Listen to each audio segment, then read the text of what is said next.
you're a property owner and something goes wrong, who do you call? With access to the internet and all the online information available, the best person to call is you. There's nothing rocket science about fixing anything. It's just knowing what it is, what it does, and what you can do about it. So it's really all about overcoming fear, self-doubt, and lack of knowledge. This will give you an idea how to do simple things, and a few things that'll really blow your mind. I'm Pete Schumann. Have fun, be careful, and subscribe to this channel. I think it goes without saying that this water heater is absolutely shut. There's rust coming down, water leaking out everywhere, and I think we caught this just in time. Any longer and there would have been a major problem. So first thing we have to do is get access to the unit and turn off the water supply and shut off the power to the unit. Then we have to relieve the pressure by opening up one of the faucets and letting it blow out and drain. Then we remove the electrical connectors, the unions from the hot and the cold coming into the unit and going out. Taking out the cover plate's not such a problem. We just open to get access to the wiring. It just lifts off. Easy to get to. Even though we've switched the hot water heater up in the switchboard, it's just really important that we check and make sure that there's no voltage or no power appearing in those terminals for whatever reason. Because you know what? Your life depends on it. You only get one shot at this. If you mess up, you're kind of dead. So you just measure between the two terminals, the active and the hot wire and the neutral, and between each one of those and ground.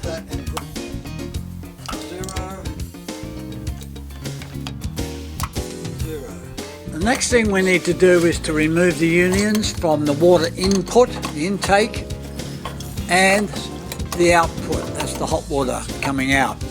So we just unscrew those and just make sure everything's cool. The next thing we need to do is drain the tank.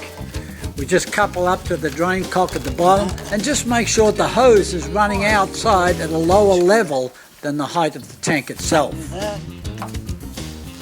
Now we can remove the unions for the inlet and the outlet.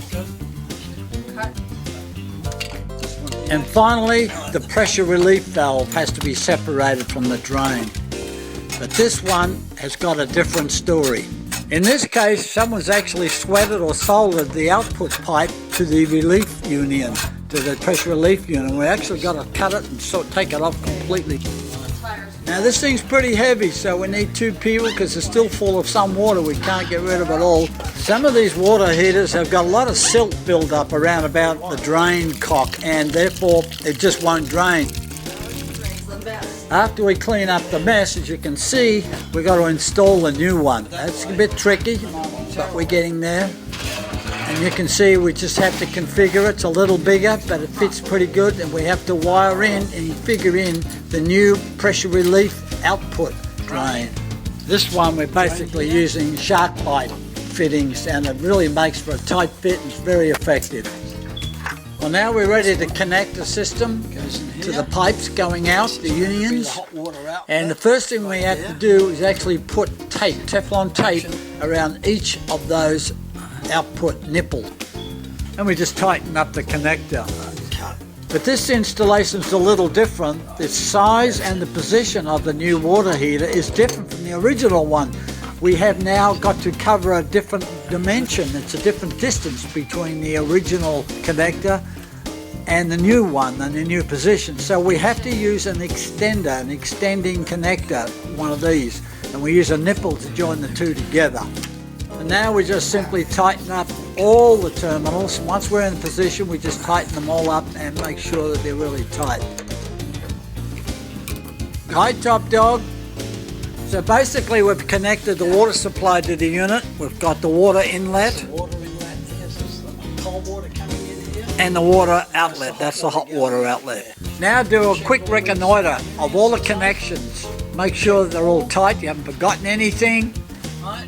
Reconnect the power, that's the two active elements, and the earth the same way as we took it apart, and tuck it in and replace the cover. That's it.